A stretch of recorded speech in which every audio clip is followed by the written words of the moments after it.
ആലുവയിൽ അപ്രതീക്ഷിത ട്വിസ്റ്റാണ് ഇടതുമുന്നണിയുടെ സ്ഥാനാർത്ഥി നിർണയത്തിൽ ഉണ്ടായിരിക്കുന്നത്.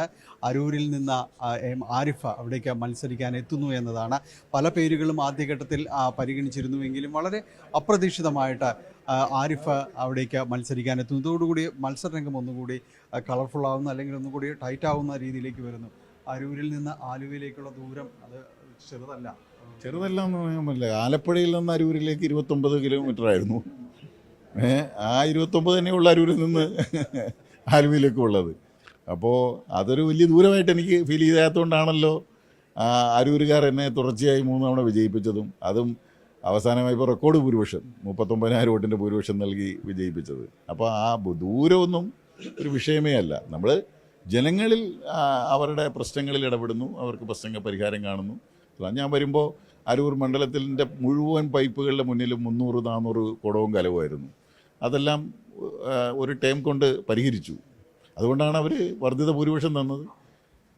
പെരുമ്പളം പാലം എന്ന് പറഞ്ഞ ഒരു ദ്വീപിലേക്ക് 100 കോടി രൂപയുടെ പാലം, അതൊരു വലിയ സംഭവമായി മാറി. ഇപ്പോൾ ലോകം മുഴുവൻ ശ്രദ്ധിക്കപ്പെടുന്ന ഒന്നായി മാറി. അതുപോലെ തന്നെ എത്രയോ പാലങ്ങൾ, നേരെക്കടവ്, മാക്കിക്കടവ്, തുറവൂർ തേക്കാട്ടുശ്ശേരി പാലങ്ങൾ, അന്ധകാരനഴി എന്ന് പറയുന്ന സ്ഥലത്തിൻ്റെ ഡെവലപ്മെൻറ്റ്, അവിടെ പാലങ്ങൾ തുടങ്ങി ഓരോന്നും എടുത്ത് നോക്കിയാൽ ആ 3 ടേം കൊണ്ട് ആ മണ്ഡലത്തെ മാറ്റി കേരളത്തിലെ ഏറ്റവും വികസിത മണ്ഡലമാക്കിയില്ലേ, ഒരു ഉപഗ്രഹ നഗരമാക്കി അരൂരിനെ മാറ്റി.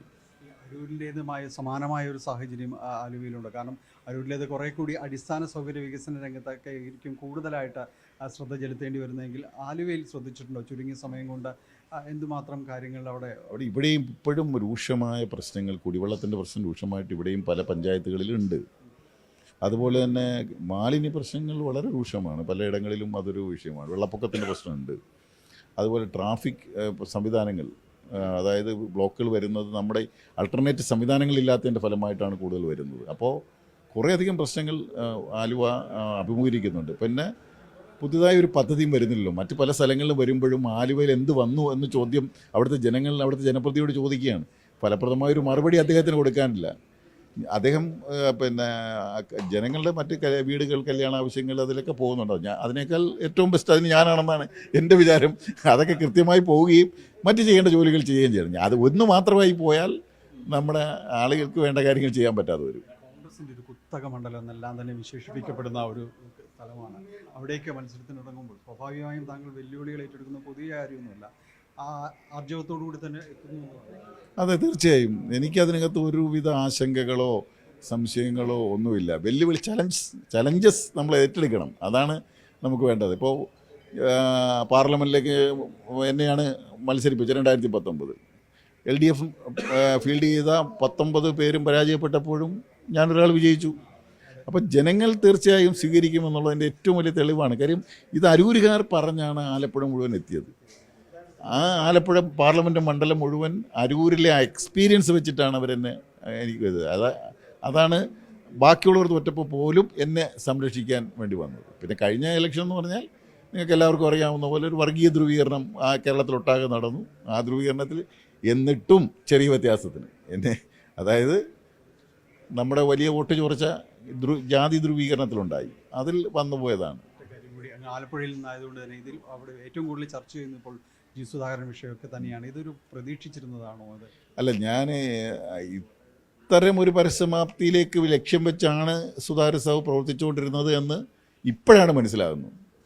അദ്ദേഹത്തിൻ്റെ ഓരോ വാക്കും പ്രവൃത്തിയും എല്ലാം വരുമ്പോൾ അദ്ദേഹത്തിൻ്റെ ഫ്രസ്ട്രേഷനും അദ്ദേഹത്തിൻ്റെ സ്വതസിദ്ധമായിട്ടുള്ള അദ്ദേഹത്തിൻ്റെ എന്താ പറയുക, നിരാശയിൽ നിന്നുള്ള പ്രതികരണങ്ങളൊക്കെയാണ് എന്നാണ് ഞങ്ങളൊക്കെ ധരിച്ചിരുന്നത്. കാര്യം ലക്ഷ്യമുണ്ടായിരുന്നു എന്ന് ഇപ്പോൾ വ്യക്തമായി.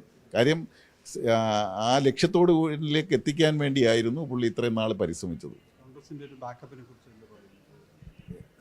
കോൺഗ്രസിനെ സംബന്ധിച്ചിടത്തോളം ബാക്കപ്പിനെ അവരുടെ അണികളാകെ ഇപ്പോൾ വലിയ ആശയക്കുഴപ്പത്തിലാണ്. കാര്യം കഴിഞ്ഞ ദിവസവും പറഞ്ഞു, ഞാൻ സ്വതന്ത്രനായി മത്സരിക്കും, പിണറായി മുഖ്യമന്ത്രിയാകുന്നതിൽ എനിക്ക് തടസ്സമില്ല, സന്തോഷമുള്ളൂ. പിണറായി മുഖ്യമന്ത്രിയാക്കാൻ വേണ്ടി കോൺഗ്രസ് ബാക്ക് ചെയ്യുകയാണ് എന്നല്ലേ ആ ഒരു മെസ്സേജ് പാസ് ചെയ്യുന്നത്, അല്ലേ? അതെ, കോൺഗ്രസ് അണികളിൽ ഇപ്പോൾ ഏറ്റവും വലിയ കൺഫ്യൂഷൻ അവിടെ പോയി പിണറായി മുഖ്യമന്ത്രിയാക്കാനാണോ അദ്ദേഹം പോകുന്നതെന്നല്ലേ ചോദിക്കുന്നത്. എന്തായാലും അദ്ദേഹം തൻ്റെ നിലപാടും രാഷ്ട്രീയവും എല്ലാം തന്നെ വ്യക്തമാക്കുകയാണ്. ആലുവയിലേക്ക് മത്സര രംഗത്തേക്ക് വരുമ്പോൾ അത് LDF ഉറപ്പാർന്ന ഒരു വിജയം നേടിക്കൊടുക്കാൻ വേണ്ടി തന്നെയാണ് ആലപ്പുഴയിൽ നിന്ന് അരൂരിൽ നിന്ന് അദ്ദേഹം ആലുവയിലേക്ക് എത്തുന്നതെന്ന് അദ്ദേഹം വ്യക്തമാക്കുകയും ചെയ്യുന്നു. കൊച്ചിയിൽ നിന്ന് ക്യാമറമാൻ KP ധനേഷിനൊപ്പം ടാനി പോൾ, ന്യൂസ് 18. കൂടുതൽ വാർത്തകൾക്ക് news 18 Keralam YouTube channel subscribe ചെയ്യുക.